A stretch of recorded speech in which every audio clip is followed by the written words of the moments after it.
Bandeirantes Acontece.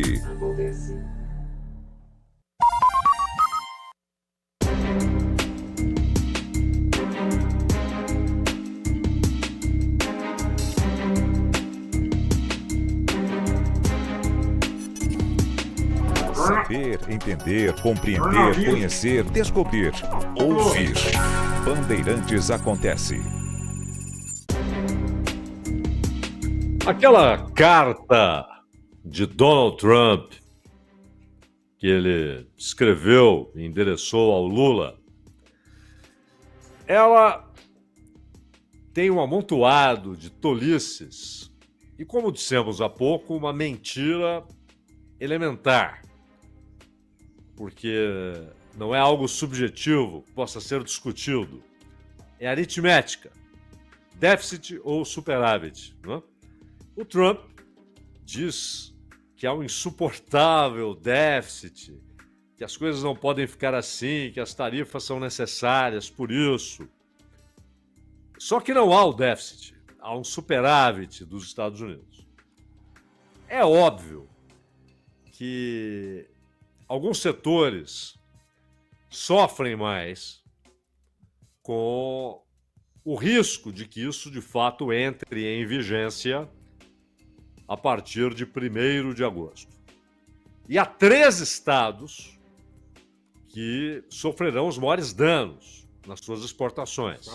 São Paulo, em primeiro lugar. Segundo lugar, Rio de Janeiro. E terceiro, Minas Gerais. Por quê? Porque são os 3 estados que mais exportam para os Estados Unidos. O superávit dos Estados Unidos tem a ver não só com produtos, mercadorias materializadas, né, mas também com serviços. E muita coisa, inclusive, que é difícil mensurar. Mas há um superávit claro. São Paulo produz e exporta 33% aproximadamente, 1/3 do que o Brasil exporta para os Estados Unidos. Estamos falando de 13 bilhões e 500 milhões de dólares. O Rio de Janeiro, pouco mais de 7 bilhões, uma fortuna. E Minas Gerais, quase 5 bilhões. Então são os 3 estados de onde partem as mercadorias, majoritariamente, as mercadorias industrializadas, manufaturadas, que seguem para os Estados Unidos. Então, o Sudeste é a região que mais sofrerá com o tarifaço imposto pelo Donald Trump, mas principalmente o estado de São Paulo. É claro que isso produz consequências para outros estados, inclusive pelas cadeias de produção, a própria agricultura, mesmo produtos que não vão para os Estados Unidos. Por exemplo, soja. O Brasil não manda soja para os Estados Unidos. Ele manda para outros países e principalmente para a China. Manda para a Europa, manda para alguns países da África, manda para países da Ásia e na Ásia o seu maior comprador, que é a China. Se a China é o maior parceiro comercial do Brasil em termos absolutos, no que se refere a produtos industriais, manufaturados ou não, o maior comprador de produtos brasileiros é o mercado dos Estados Unidos. E depois a Argentina. A China é maior, comprando principalmente comida e minério. Mas produtos industrializados têm os Estados Unidos como o principal mercado para esses produtos brasileiros. Então é claro que o setor industrial sofre mais. Mas atinge a cadeia de produção e alcança até produtos que não são vendidos nos Estados Unidos.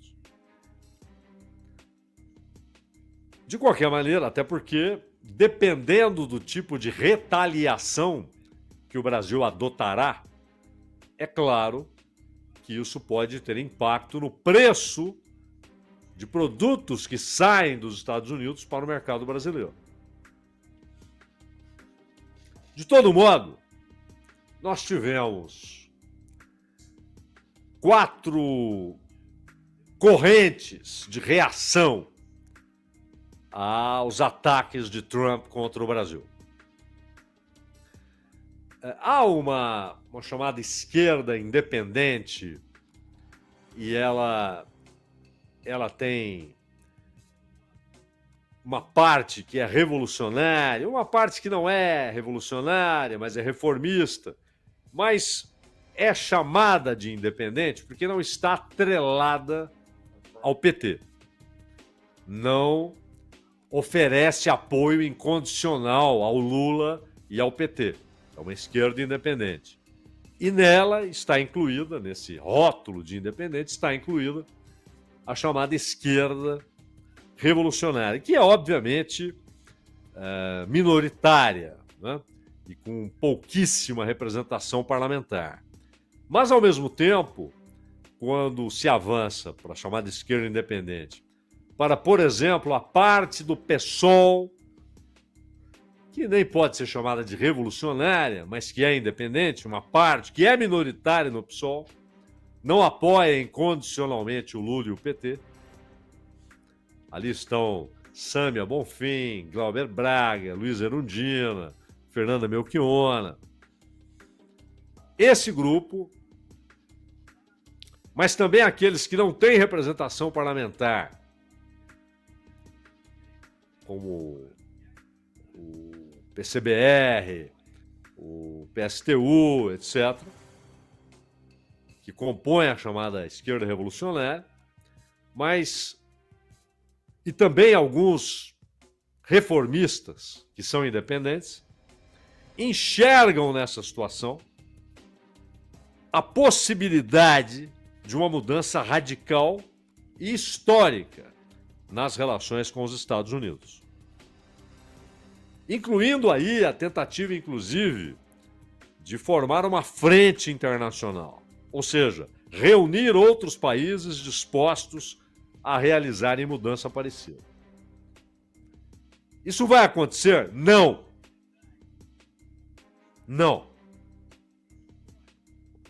Lula não fará isso, não inclinará seu governo nessa direção. Mas é importante que esses grupos expressem essa ideia e apresentem-na principalmente à sociedade. Até para que possam dizer: olhem, vejam a oportunidade que o governo Lula está desperdiçando.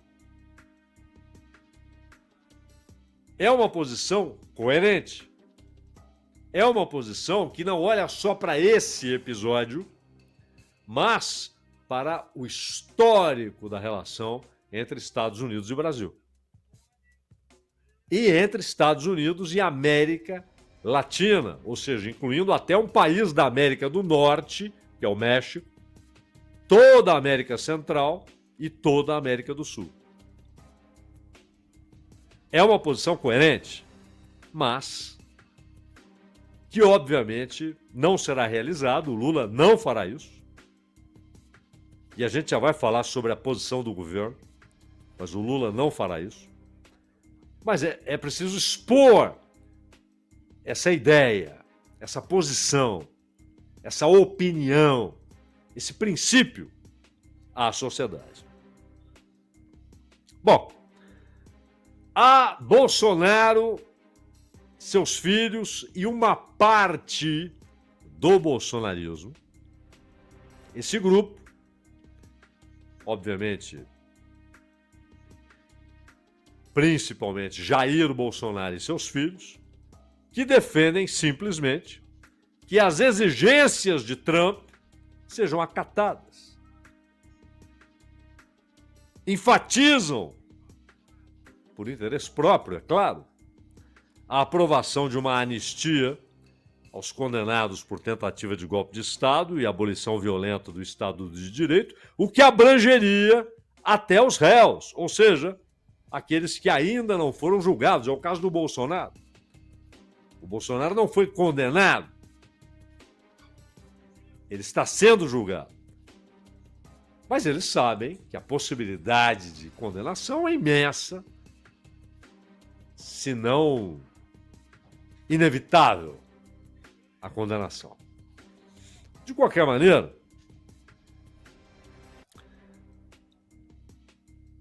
havia ali uma ideia, um tanto quanto juvenil, de que o Trump, e não foi por isso, primordialmente, que o Trump impôs a tarifa. Ele não fez isso primordialmente por causa do Bolsonaro. Mas também colocou no pacote de seus argumentos a situação do Bolsonaro. Chamou de injusta, etc. O Trump, inclusive, abriu ali duas possibilidades. Uma, ao dizer que considera Jair Bolsonaro e seus apoiadores injustamente perseguidos, ele abre, se não para os apoiadores, mas especificamente para o Jair Bolsonaro, ele abre uma possibilidade de um exílio político e um asilo político. O asilo político baseado naquilo que o Trump expressa como convicção de perseguição injusta. Ora, se um governante considera que alguém em outro país está sendo perseguido politicamente e injustamente, ele, ao dizer isso, já admite a possibilidade de conceder um asilo político. Mas também abriu a possibilidade, essa que infantilmente o Bolsonaro, o Eduardo Bolsonaro, o Flávio Bolsonaro, que são os que se manifestaram, acreditaram que isso funcionaria. A ideia de anistiar para acalmar a fera, de dar anistia, anular o processo, cancelar o processo, em troca de um recuo benevolente de Donald Trump. Isso é de uma cretinice. Isso é pusilânime. É propor que o judiciário brasileiro simplesmente cancele um processo, anule um processo, jogue fora um processo e que o Congresso aprove uma anistia e o governo referende tudo isso e o Supremo referende também a anistia que seria aprovada pelo Congresso. E aí, aquilo que o Bolsonaro está chamando de união entre irmãos, né? Essa é a ideia de país unido. É livrá-lo do processo. É a ideia que ele apresenta de um país unido. E que isso seria ofertado ao Donald Trump em troca de um recuo na tarifa. O Flávio Bolsonaro veio, inclusive, com aquela história, aquela comparação, aquela analogia paupérrima, mal feita e indecente com as duas bombas atômicas atiradas sobre o Japão. Dizendo que depois da primeira bomba, que foi a do 6 de agosto, né, de 45, sobre Hiroshima, que os japoneses reagiram com discursos que exaltavam a soberania do país. Mas aí veio a bomba do dia 9, que foi sobre a Nagasaki. Aí, na sequência, inclusive, o Flávio Bolsonaro se enrola com datas a respeito da rendição. Ele comete equívocos com as datas, mas isso não tem importância. A importância está na comparação grotesca. Primeiro, que as coisas não se deram assim no Japão.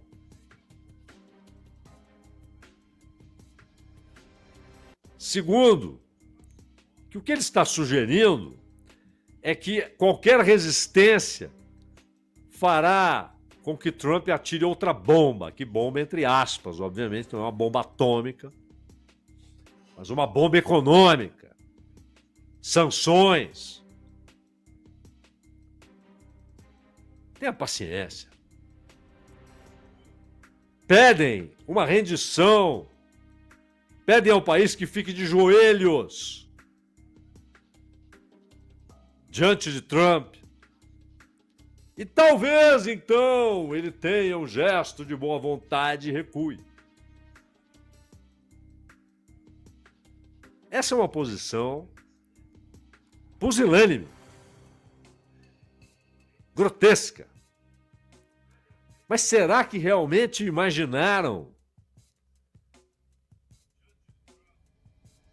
que as pessoas olhariam, ouviriam, leriam essa proposta e diriam: que ótima ideia, façamos isso? Será que acreditaram nisso?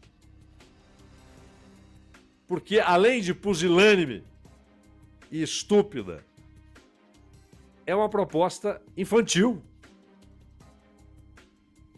Porque 4 segundos de reflexão levariam à conclusão de que não, isso não vai funcionar, não vão topar isso, né? E olha que o Brasil, muitas e muitas e muitas vezes na história, se ajoelhou, acatou uma condição de subalterno aos interesses dos Estados Unidos. Inúmeras vezes na história. Mas, nas atuais circunstâncias, e tratando do que se trata, a inviabilidade estava dada desde o início. Imaginaram e continuam imaginando que isso pode funcionar. Mas essa é a posição do Bolsonaro, de seus filhos e de alguns mais próximos ali. Por que não todo o bolsonarismo? Porque muitos bolsonaristas e a direita não bolsonarista, é aquela que adere ao que é mais interessante e que constitui como elemento majoritário no Congresso Nacional, o chamado Centrão, mas também alguns bolsonaristas, alguns até que inicialmente bateram palminhas para o Trump, que no dia, aliás, embora antes do anúncio da tarifa, aprovaram moção de louvor a Donald Trump. Louvor e regozijo. Uma comissão no Congresso Nacional aprova uma moção de louvor e regozijo a Donald Trump. O regozijo, então, quer dizer, é uma relação quase religiosa com o Trump. Além de uma outra moção, porque ele bombardeou o Irã. É uma mistura de patético, ridículo, indecente. Mas muitos que aprovaram essas moções e tal, depois, em relação à tarifa, disseram: não somos a favor disso. Por quê? Porque bases econômicas desses grupos políticos chiaram. Falaram: o que é isso aí, cara? Vocês vão bater palma para isso? Isso vai arrebentar a nossa economia e vocês vão bater palmas para esse troço? Aí entra outra reação. O mercado financeiro, e particularmente os grandes bancos, além das empresas dos setores atingidos pela tarifa de 50%, discordam dessa abordagem do Bolsonaro, por saberem, inclusive, que é irrealizável, e querem negociações. Querem evitar a tarifa. Querem que o Estado brasileiro e isso obviamente tem de ser feito pelo Executivo, é quem tem autorização da Constituição para negociar relação internacional, seja política, seja meramente diplomática, seja econômica, seja comercial especificamente, é o Executivo que tem essa autorização da Constituição. Executivo Federal, hein? Pois bem, esses grupos econômicos, obviamente, detestaram a tarifa. Sempre tem um setor, por exemplo, tem empresa brasileira que tem fábrica nos Estados Unidos, então outros podem deixar de produzir aqui para produzir lá, que é o que o Trump, inclusive, sugere na carta. Aliás, esse ponto específico da carta é padrão. Está na carta enviada ao México, ao Canadá, à União Europeia. Venham fabricar aqui nos Estados Unidos. E aí vocês não pagam tarifas, ganham novos mercados, vão lidar com uma série de situações econômicas e jurídicas vantajosas, um mercado interno imenso. Isso está em todas as cartas que ele enviou para diversos governos. É um ponto padrão da carta enviada pelo Trump. Mas esses setores atingidos, principalmente a indústria, mas também, por diversas razões, o setor financeiro, eles não gostaram de políticos que saíram batendo palminhas, de políticos que saíram inicialmente exaltando o Trump, como que dizendo, castigo merecido. Não é brincadeira. Se isso de fato entrar em vigência a partir de 1º de agosto, haverá demissões, haverá milhares de demissões. Empresas ficarão numa situação difícil, muitas empresas. Algumas tentarão mudar o cerne de seu negócio, outras não conseguirão e nem tentarão, porque não consideram viável. Não é brincadeira. E haverá desemprego. Isso não é uma brincadeira. Haverá consequências dramáticas para pessoas e empresas. Então, eles não gostaram de políticos batendo palminhas para essa tarifa. O Tarcísio, amanhã nós vamos falar sobre o Tarcísio especificamente. Amanhã. Porque o Tarcísio está na corda bamba. Ele se meteu nessa situação. Porque ele tenta se equilibrar entre o que diz a família Bolsonaro e a posição dos bancos, do mercado financeiro e das empresas prejudicadas pela tarifa. Jogou a culpa no governo Lula, mas agora fala em união de esforços.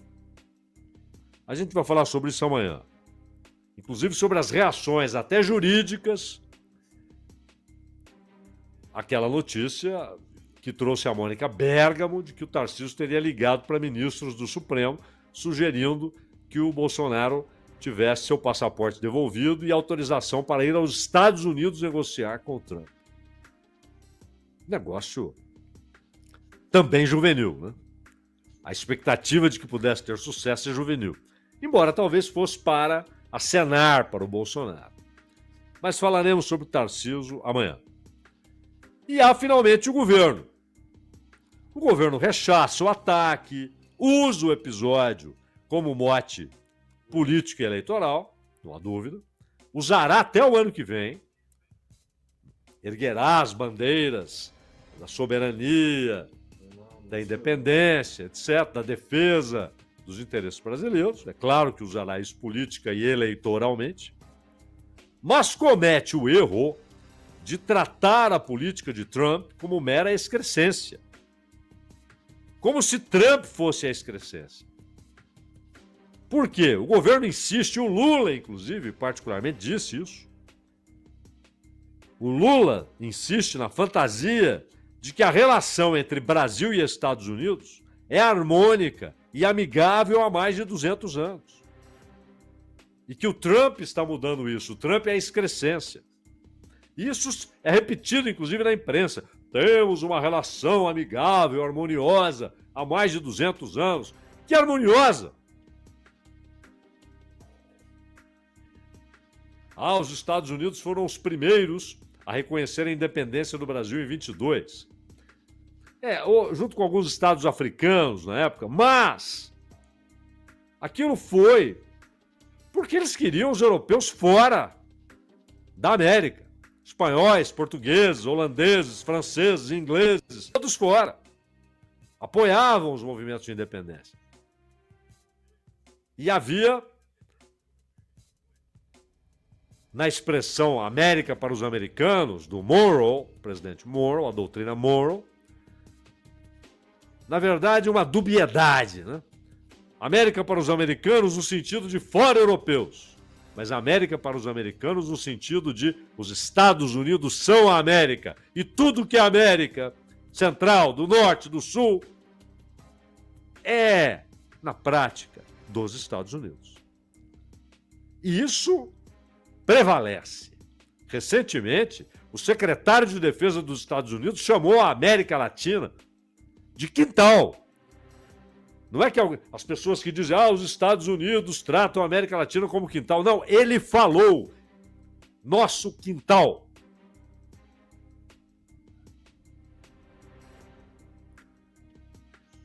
Os Estados Unidos foram fundamentais para o golpe militar de 64. Os Estados Unidos derrubaram um governo eleito no Brasil, como fizeram no Chile, na Argentina, na Bolívia, no Peru, no Irã, no Paquistão, em vários países da África, junto com os europeus, em Burkina Faso, no Congo, implantando ditaduras sanguinárias que sirvam aos seus interesses. E fizeram isso no Brasil. Que papo é este de 200 anos de relação harmoniosa, amigável? E o Trump é a excrescência? Não, ele não é a excrescência. Ele é a continuidade.